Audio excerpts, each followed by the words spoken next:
I'm going to open up with a tweet from one of my favorite Republicans, Jeff Brandes, former state senator, Jeff Brandes.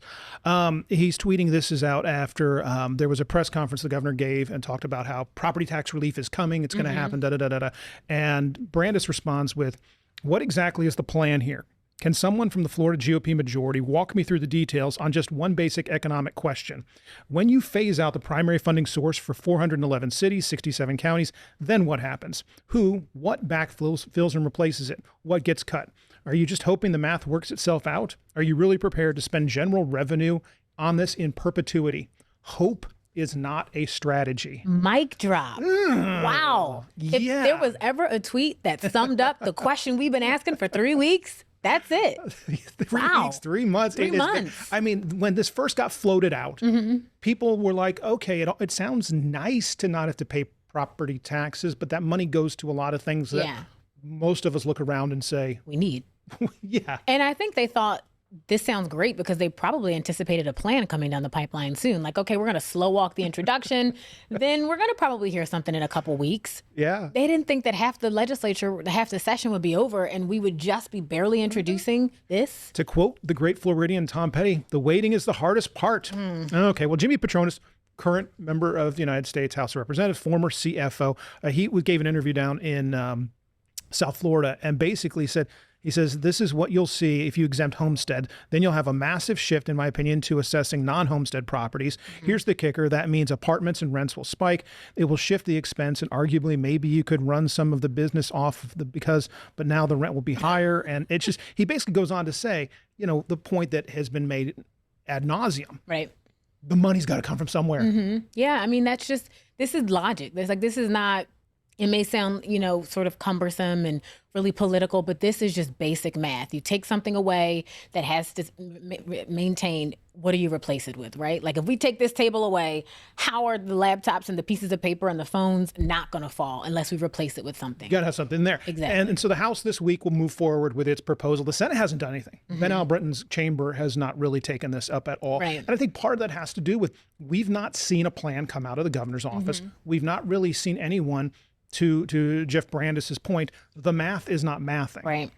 We haven't stopped and added up. What are we going to do? Are you just backfilling with general revenue? Because that's a finite amount of money. Yeah. And those projections are all based on what we think future collections will look like. You get another COVID, you get another economic downturn. GR starts to dwindle. Then what happens? So this is one of those areas where, again, sure sounds nice. Sure sounds good. But not everyone gets really sexy of a plan. I mean, not everyone gets a pony. And I talked to Byron Donalds about this. This was one of the big things I said. Look, this is a huge proposal put in place by Governor Ron DeSantis. Where do you stand, right? Like if voters choose you, are you going to then pick up the baton and move it forward? And he said something along the lines of, well, there may be some opportunities for, these counties and these cities to, I guess, audit. Like there's money in, the police departments, there's money in the fire departments where some of the programming is not necessary or I don't know. I'll be honest, I think that needed to be fleshed out a bit more, but there is a suggestion that we have money as a state, okay, and we can find it within sort of the operating budgets that we already work under. And I don't know that most Floridians agree. I think, again, if you take property taxes away, we are going to see a massive deficit. And like you said, we're going to catapult into disaster. Hope is not a strategy. No. If your hope is that there's enough waste, fraud, and abuse out there to cover the elimination of property taxes, you better be right. Right. Because if not, people are going to start to see the services that you may say, well, the library doesn't need this program or this outreach effort is a waste of money. But you know what most people would say is not a waste of money? Fire protection, police, getting roads fixed, those kinds of things. And if you start to trim that back, you start to say, we're just not going to have those things. Maybe we drop our trash collection from weekly to every other week. Again, you're making a slippery slope. You're making choices that will have downstream consequences. And the biggest part of it all is, where's the plan? Yeah.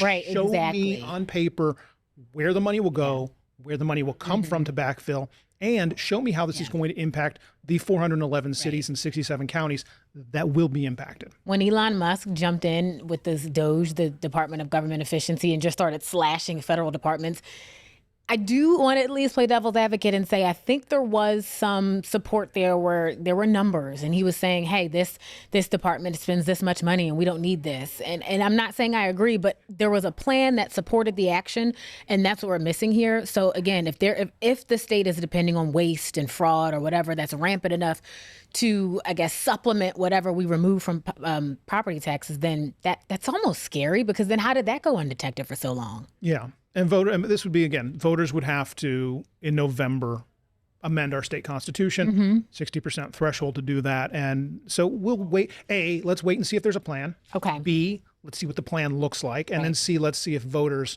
want to go along with it. Right. Because not everybody has a homestead. We have a lot of people in this state who rent. We have a lot of snowbirds who maybe only spend a couple of months here and their homestead is back up north or somewhere else. So let's wait and see.